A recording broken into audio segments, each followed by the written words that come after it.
अब मैं बलवीर सिंह को सादर आमंत्रित कर रहा हूं कि वो 10-1 मिनट में अपने विचारों को व्यक्त कम करें और कविता का काव्यांजलि के रूप में सुंदर।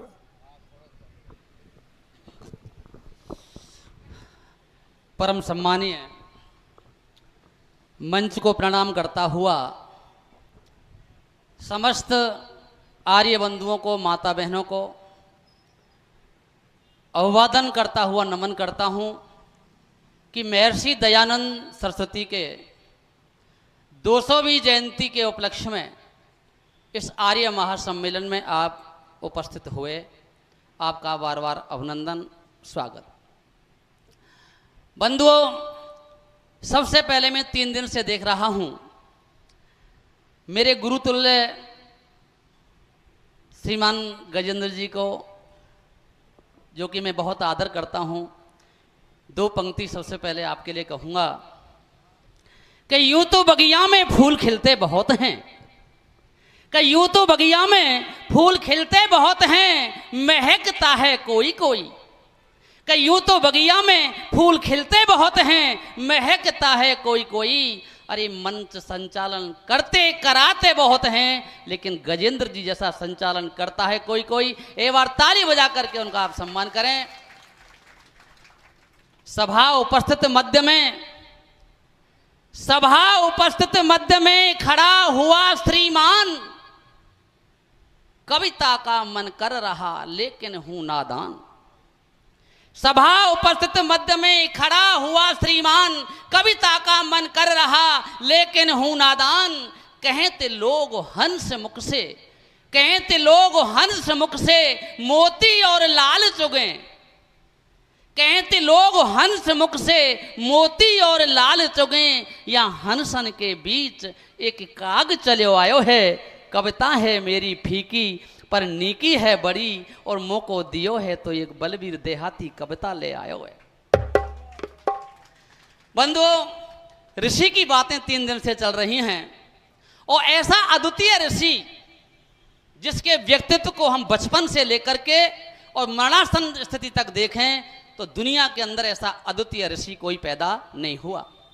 हम बड़े सौभाग्यशाली हैं कि हम उस देश के अंदर पैदा हुए हैं जिस देश के अंदर ऐसा ऋषि पैदा हुआ। मैं 4 पंक्ति यहां से प्रारंभ करना चाहता हूं, छंद पर विचार करते हुए कि 18 से 24 में जन्म लिया टंकारे में, कि 18 से 24 में जन्म लिया टंकारे में। अमृताबाई के 18 से 24 में जन्म लिया टंकारे में। अमृताबाई का सौभाग्य खोलो ही गया, कि मूल शंकर नाम पड़ा बच्चों पर निकालो, कि मूल शंकर नाम पड़ा बच्चों पर निकाल। मूल सच जानने को मूल अड़ ही गया, और महाशिवरात्रि को हुआ सच्चे शिवत्व का बोध। सच सच ही रहा, झूठ उड़ ही गया। ऐसा व्यक्तित्व बंधु, और जब वह व्यक्तित्व घर से निकल करके और गुरु की खोज में जाते जाते जब ब्रजानंद जी के पास पहुंचे, और ब्रजानंद जी से शिक्षा लेकर के, दीक्षा लेकर के और ओम ध्वज लेकर के जब वो आगे निकले तो 4 पंक्ति निकल के आती हैं कि ओम ध्वज लेके बड़े ऊंचे से खेरों पे चढ़े, कोई रोको नहीं पाया ऋषि दयानंद को। कि ओम ध्वज लेके बड़े ऊंचे से खेरों पे चढ़े, कोई रोको नहीं पाया ऋषि दयानंद को। और कोटिल से कोटिल व्यवहार किया, पापियों ने पोप झेलो नहीं पाए ऋषि दयानंद को। कि ओम ध्वज लेके बड़े ऊंचे से खेरों पे चढ़े, कोई रोको नहीं पाया ऋषि दयानंद को। कोटिल से कोटिल व्यवहार किया, पापियों ने पोप झेल नहीं पाए ऋषि दयानंद को। अत्याचारियों से लड़े, व्यभिचारियों से भिड़े, कि अत्याचारियों से लड़े, व्यभिचारियों से भिड़े। राष्ट्रवादियों ने माना ऋषि दयानंद को, और अब चलो बड़ो वेद मारे को किया शस्त्र, इसीलिए नमन है ऋषि दयानंद को, इसीलिए नमन है ऋषि दयानंद को। बंधुओं, दंडी ऋषि जब दीक्षा देने के लिए कह रहे थे कि दयानंद बिना दक्षिणा के नहीं जाने दूंगा, तो ऋषि के लिए वो लेके जाते हैं लौंग।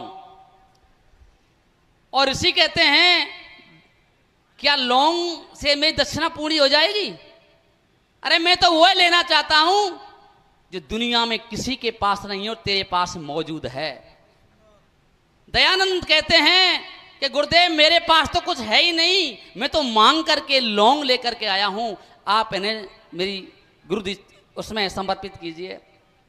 बंधु, उन्होंने एक बात कही थी, मैं लेना चाहता हूं गुरु दीक्षा में तुम्हारा जीवन, और तुम ही ऐसे व्यक्तित्व हो कि समाज में जाकर के जब पाखंड बढ़ रहे हैं, अज्ञानता अत्याचार हो रहे हैं, धर्म की क्षति हो रही है, उसको दूर करने का काम एक आप ही कर सकते हो और कोई दूसरा नहीं।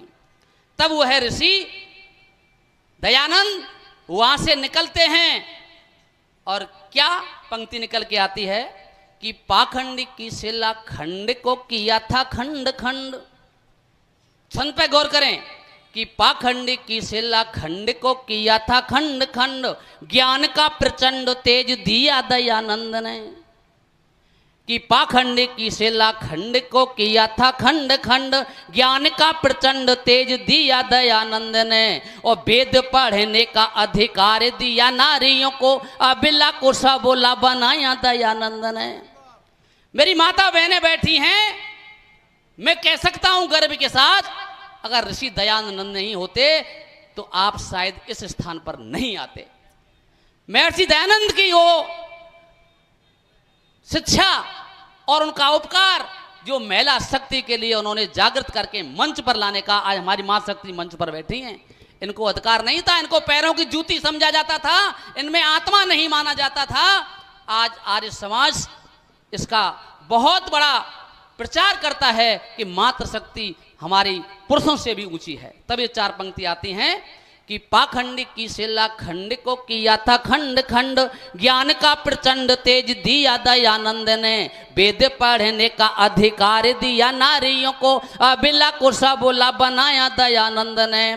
कि जाति पाति ऊंच नीच बाल विभा मिटा के, कि जाति पाति ऊंच नीच बाल विभा मिटा के, नव शक्ति का संचार किया दयानंद ने। और राष्ट्रभक्ति त्यागो बलिदान अनुबान शान, स्वाभिमान की शिक्षा सिखाई दयानंद ने। कि राष्ट्रभक्ति अनुबान शान की शक्ति शिक्षा सिखाई दयानंद ने। बंधु, ऐसा व्यक्ति था। देखिए, बहुत सुंदर काव्य पाठ ऋषि दयानंद के ऊपर किया है, और जो दो पंक्तियां मेरे लिए गुरु के लिए इन्होंने अभिनंदन में बोली हैं, तो मैं चार पंक्तियां इनके उत्साहवर्धन के लिए बोलता हूं। मानव की पूजा कौन करे, मानवता पूजी जाती है। सज्जन की पूजा कौन करे, सज्जनता पूजी जाती है। उपवन में सुंदर पुष्प खिले, पर अलीन सब पर जाता है, वो तो उस पर मंडराता है जो पुष्प पराग खिलाता है। वो तो उस पर मंडराता है जो पुष्प पराग खिलाता है।